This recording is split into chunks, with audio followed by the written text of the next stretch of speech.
Hello there, how are you? I hope you're very well, and I hope everybody is well.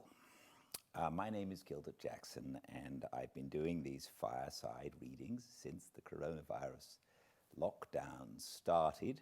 We've read several books, and we're currently in the middle of the Autobiography of Benjamin Franklin, which I thought might be interesting for us to read. I hope you're enjoying it. He wrote this over several years in his life. He sort of returned to it at different stages. And the third chapter, there are only 4 chapters and each one is quite long. The third chapter was written, and it's really about his public service. And we're at the stage in the third chapter, part 6, it's a long chapter,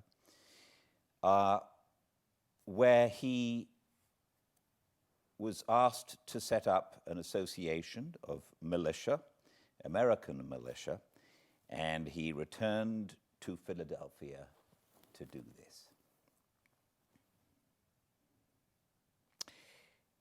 So welcome to a fireside reading of the Autobiography of Benjamin Franklin, part 6 of chapter 3. Being returned to Philadelphia, I found the association went on swimmingly, the inhabitants that were not Quakers, having pretty generally come into it, formed themselves into companies and chose their captains, lieutenants, and ensigns according to the new law. Dr. B visited me and gave me an account of the pains he had taken to spread a general good liking to the law, and ascribed much to those endeavors. I had had the vanity to ascribe all to my dialogue. However, not knowing but that he might be in the right, I let him enjoy his opinion, which I take to be generally the best way in such cases. The officers' meeting chose me to be colonel of the regiment, which I, this time, accepted. I forget how many companies we had, but we paraded about 1,200 well-looking men with a company of artillery who had been furnished with 6 brass field pieces, which they had become so expert in the use of as to fire 12 times in a minute. The first time I reviewed my regiment, they accompanied me to my house and would salute me with some rounds fired before my door, which shook down and broke several glasses of my electrical apparatus. And my new honor proved not much less brittle, for all our commissions were soon after broken by a repeal of the law in England. During this short time of my colonelship, being about to set out on a journey to Virginia, the officers of my regiment took it into their heads that it would be proper for them to escort me out of town as far as the lower ferry. Just as I was getting on horseback, they came to my door, between 30 and 40, mounted and all in their uniforms. I had not been previously acquainted with the project, or I should have prevented it, being naturally averse to the assuming of state on any occasion, and I was a good deal chagrined at their appearance, as I could not avoid their accompanying me. What made it worse was that as soon as we began to move, they drew their swords and rode with them naked all the way. Somebody wrote an account of this to the proprietor, and it gave him great offense. No such honor had been paid him when in the province, nor to any of his governors, and he said it was only proper to princes of the royal blood, which may be true for aught I know, who was and still am ignorant of the etiquette in such cases. This silly affair, however, greatly increased his rancor against me, which was before not a little, on account of my conduct in the assembly respecting the exemption of his estate from taxation, which I had always opposed very warmly, and not without severe reflections on his meanness and injustice of contending for it. He accused me to the ministry as being the great obstacle to the king's service, preventing by my influence in the House the proper form of the bills for raising money, and he instanced this parade with my officers as a proof of my having an intention to take the government of the province out of his hands by force. He also applied to Sir Everard Faulkner, the Postmaster General, to deprive me of my office, but it had no other effect than to procure from Sir Everard a gentle admonition. Notwithstanding the continual wrangle between the governor and the House, in which I, as a member, had so large a share, there still subsisted a civil intercourse between that gentleman and myself, and we never had any personal differences. I have sometimes since thought that his little or no resentment against me for the answers it was known I drew up to his messages might be the effect of professional habit, and that, being bred a lawyer, he might consider us both as merely advocates for contending clients in a suit, he for the proprietaries and I for the assembly. He would therefore sometimes call in a friendly way to advise with me on difficult points, and sometimes, though not often, take my advice. We acted in concert to supply Braddock's army with provisions, and when the shocking news arrived of his defeat, the governor sent in haste for me to consult with him on measures for preventing the desertion of the back counties.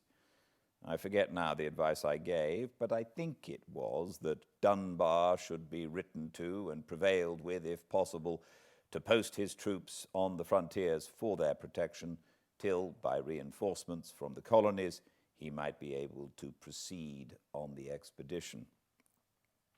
And after my return from the frontier, he would have had me undertake the conduct of such an expedition with provincial troops, for the reduction of Fort Duquesne, Dunbar and his men being otherwise employed, and he proposed to commission me as general.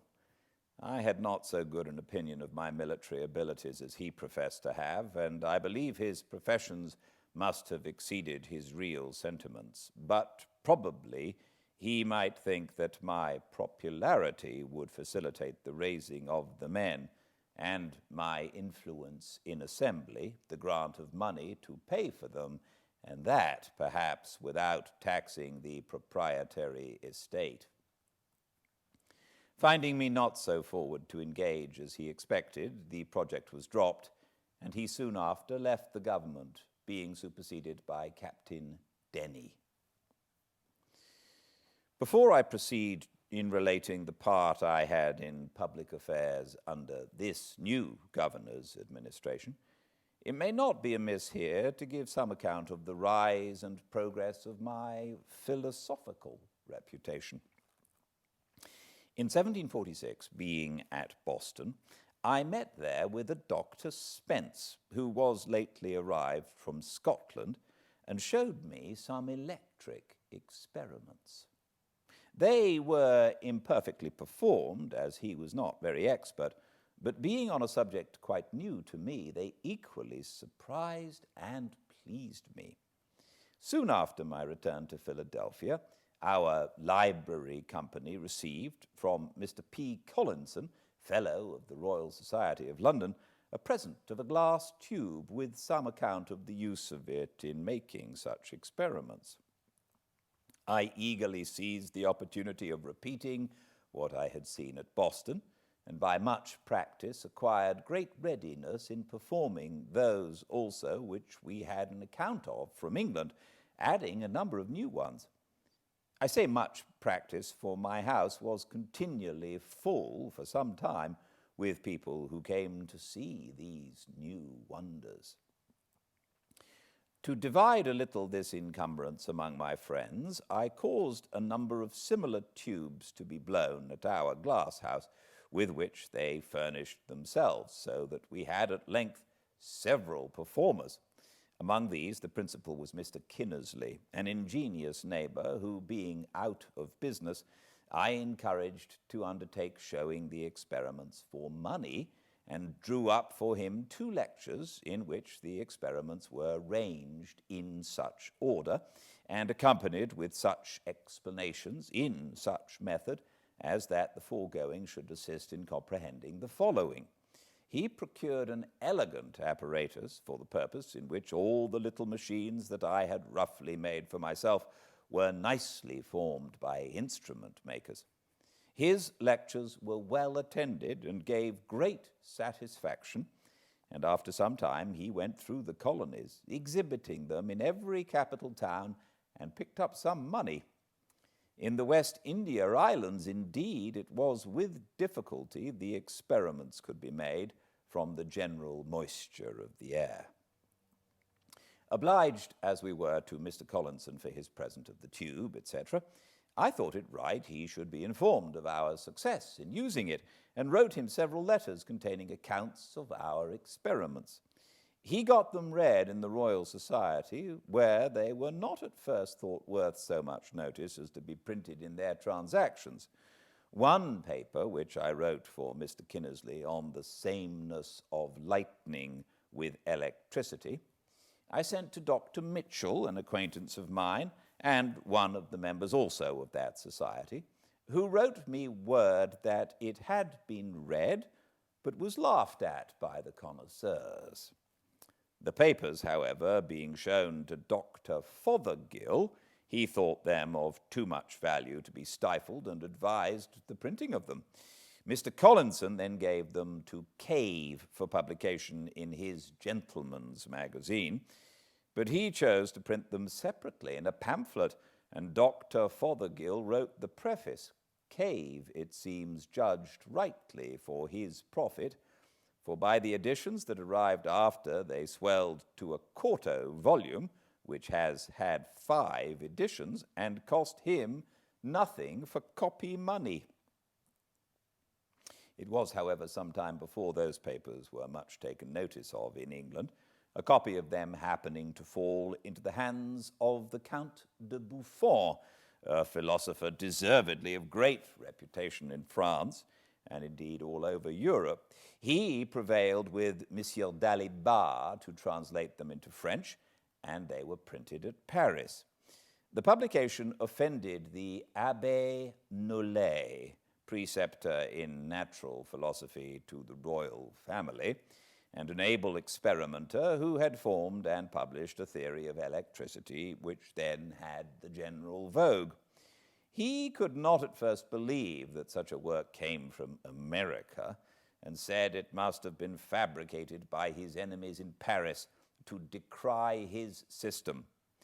Afterwards, having been assured that there really existed such a person as Franklin in Philadelphia, which he had doubted, he wrote and published a volume of letters, chiefly addressed to me, defending his theory and denying the verity of my experiments and of the positions deduced from them. I once purposed answering the Abbé, and actually began the answer, but on consideration that my writings contained a description of experiments which anyone might repeat and verify, and if not to be verified, could not be defended, or of observations offered as conjectures and not delivered dogmatically, therefore not laying me under any obligation to defend them, and reflecting that a dispute between 2 persons writing in different languages might be lengthened greatly by mistranslations, and thence misconceptions of one another's meaning, much of one of the Abbé's letters being founded on an error in the translation, I concluded to let my papers shift for themselves, believing it was better to spend what time I could spare from public business in making new experiments than in disputing about those already made. I therefore never answered Monsieur Nollet, and the event gave me no cause to repent my silence, for my friend, Monsieur Leroy, of the Royal Academy of Sciences, took up my cause and refuted him. My book was translated into the Italian, German, and Latin languages, and the doctrine it contained was by degrees universally adopted by the philosophers of Europe in preference to that of the abbé, so that he lived to see himself the last of his sect, except Monsieur B. blank of Paris, his élève and immediate disciple.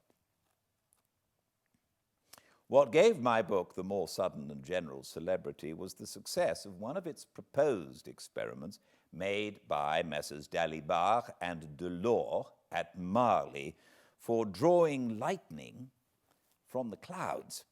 This engaged the public attention everywhere. Monsieur Delors, who had an apparatus for experimental philosophy and lectured in that branch of science, undertook to repeat what he called the Philadelphia experiments. And after they were performed before the king and court, all the curious of Paris flocked to see them. I will not swell this narrative with an account of that capital experiment, nor of the infinite pleasure I received in the success of a similar one I made soon after with a kite at Philadelphia, as both are to be found in the histories of electricity.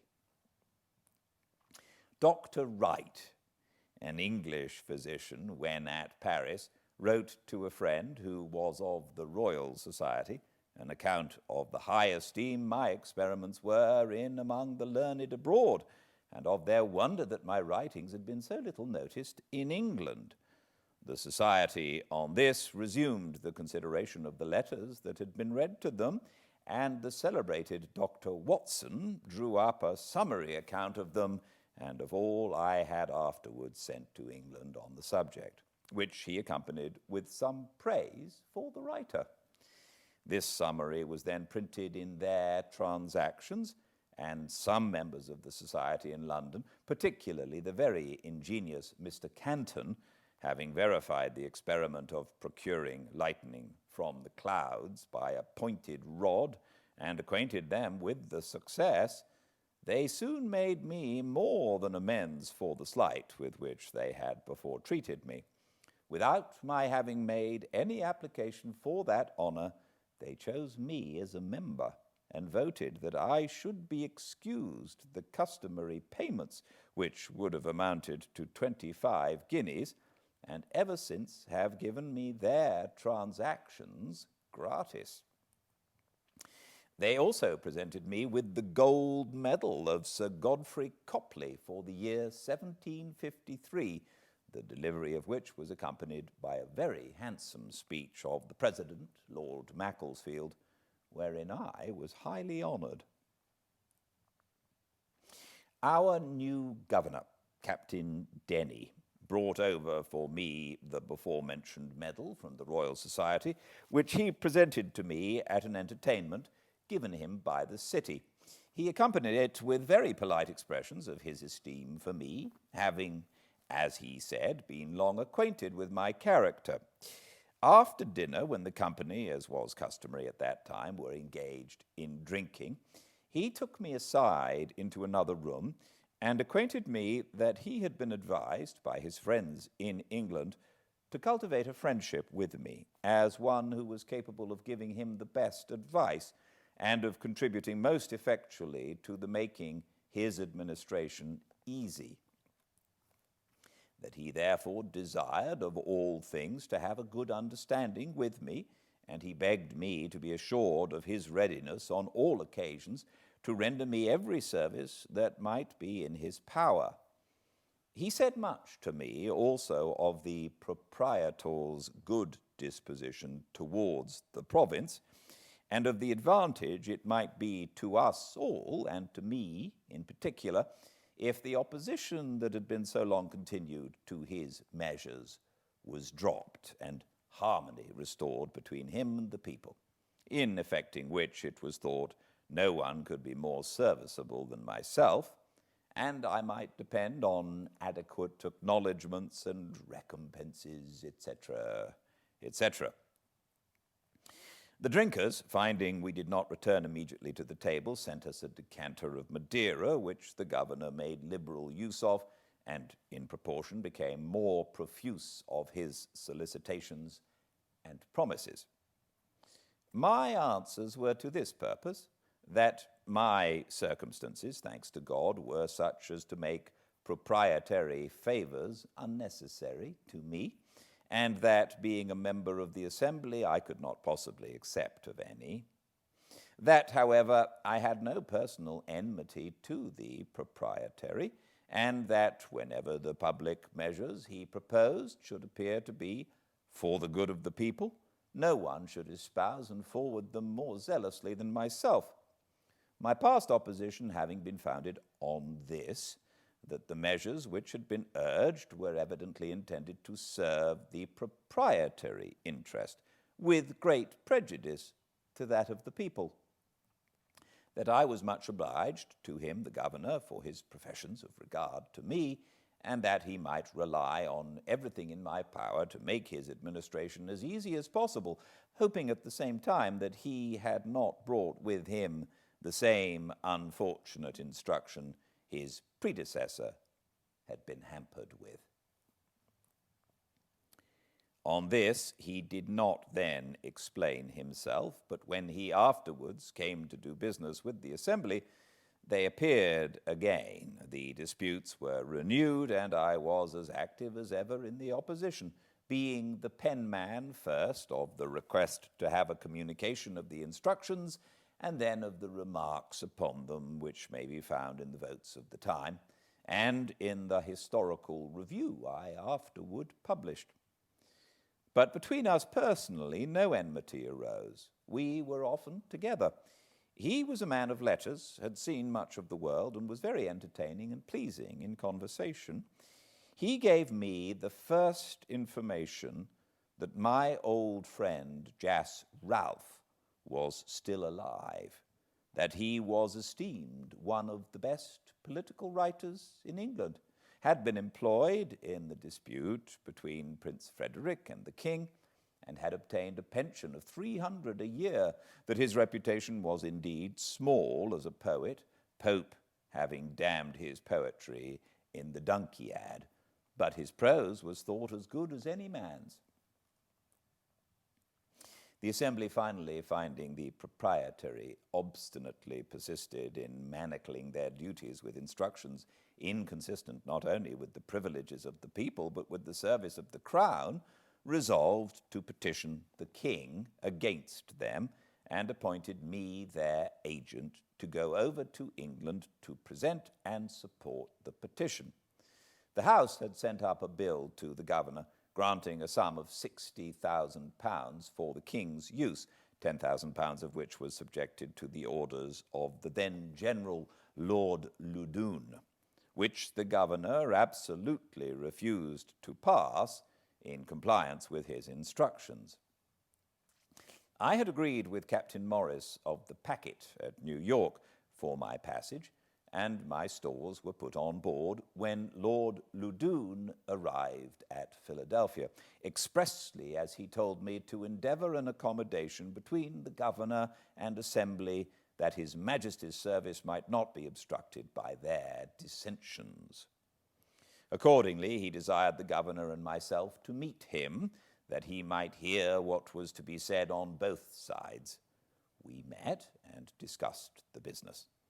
In behalf of the assembly, I urged all the various arguments that may be found in the public papers of that time, and are printed with the minutes of the assembly, and the governor pleaded his instructions. The bond he had given to observe them, and his ruin if he disobeyed, yet seemed not unwilling to hazard himself if Lord Loudoun would advise it. This his lordship did not choose to do, though I once thought I had nearly prevailed with him to do it, but finally he rather chose to urge the compliance of the assembly, and he entreated me to use my endeavours with them for that purpose, declaring that he would spare none of the king's troops for the defence of our frontiers, and that if we did not continue to provide for that defence ourselves, they must remain exposed to the enemy. I acquainted the House with what had passed, and presenting them with a set of resolutions I had drawn up declaring our rights, and that we did not relinquish our claim to those rights, but only suspended the exercise of them on this occasion through force, against which we protested, they at length agreed to drop that bill and frame another conformable to the proprietary instructions. This, of course, the governor passed, and I was then at liberty to proceed on my voyage. But in the meantime, the packet had sailed with my sea stores, which was some loss to me, and my only recompense was his lordship's thanks for my service, all the credit of obtaining the accommodation falling to his share.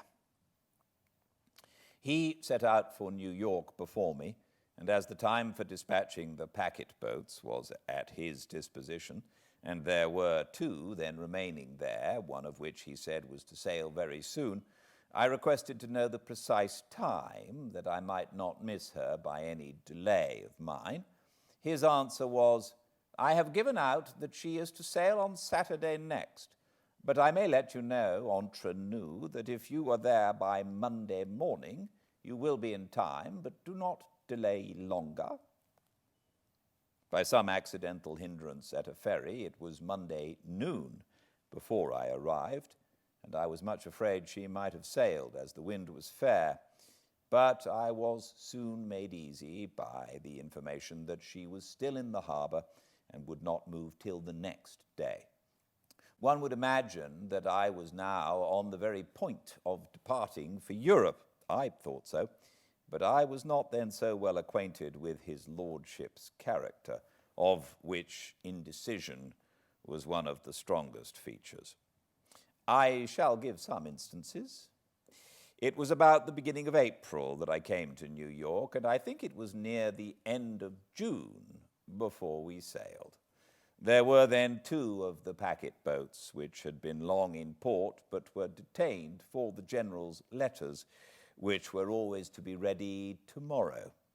Another packet arrived. She, too, was detained, and before we sailed, a 4th was expected. Ours was the first to be dispatched, as having been there longest. Passengers were engaged in all, and some extremely impatient to be gone, and the merchants uneasy about their letters and the orders they had given for insurance, it being wartime, for fall goods. But their anxiety availed nothing. His lordship's letters were not ready, and yet whoever waited on him found him always at his desk, pen in hand, and concluded he must needs write abundantly. Going myself one morning to pay my respects, I found in his antechamber one Innis, a messenger of Philadelphia, who had come from thence express with a packet from Governor Denny for the general. He delivered to me some letters from my friends there, which occasioned my inquiring when he was to return, and where he lodged, that I might send some letters by him. He told me he was ordered to call tomorrow at 9 for the general's answer to the governor, and should set off immediately. I put my letters into his hands the same day. A fortnight after, I met him again in the same place. "So you are soon returned, Innis?" "Returned? No, I am not gone yet." "How so?" "I have called here by order every morning these 2 weeks past for his lordship's letter, and it is not yet ready." "Is it possible, when he is so great a writer? For I see him constantly at his escritoire."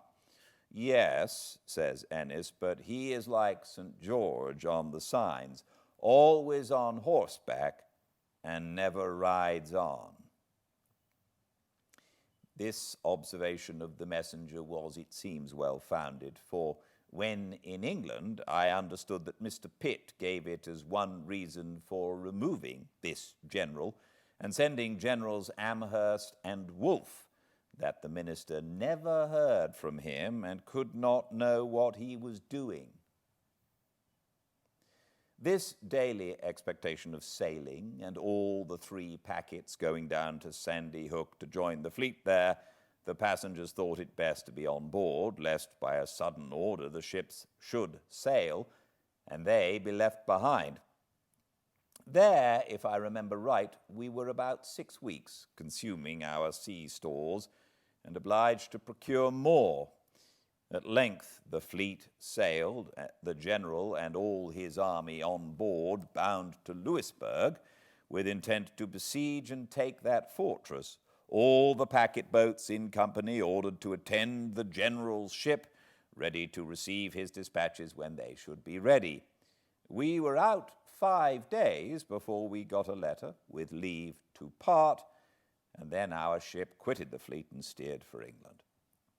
The other 2 packets he still detained, carried them with him to Halifax, where he stayed some time to exercise the men in sham attacks upon sham forts, then altered his mind as to besieging Louisburg, and returned to New York with all his troops, together with the 2 packets above mentioned, and all their passengers. During his absence, the French and savages had taken Fort George on the frontier of that province, and the savages had massacred many of the garrison after capitulation. I saw afterwards in London Captain Bonnell, who commanded one of those packets. He told me that when he had been detained a month, he acquainted his lordship that his ship was grown foul to a degree that must necessarily hinder her fast sailing, a point of consequence for a packet boat, and requested an allowance of time to heave her down and clean her bottom. He was asked how long that would require. He answered 3 days. The general replied, "If you can do it in 1 day, I give you leave, otherwise not, for you must certainly sail the day after tomorrow." So he never obtained leave, though detained afterwards from day to day during full 3 months. I saw also in London one of Bonnell's passengers, who was so enraged against his lordship for deceiving and detaining him so long at New York, and then carrying him to Halifax and back again, that he swore he would sue for damages. Whether he did or not, I never heard, but as he represented the injury to his affairs, it was very considerable.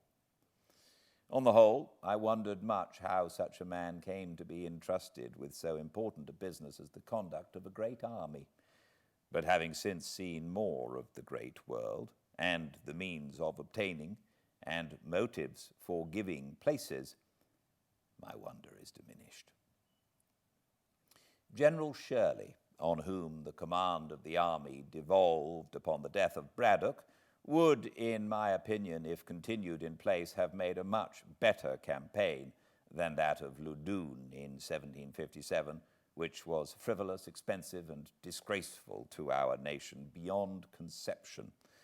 For though Shirley was not a bred soldier, he was sensible and sagacious in himself, and attentive to good advice from others, capable of forming judicious plans, and quick and active in carrying them into execution.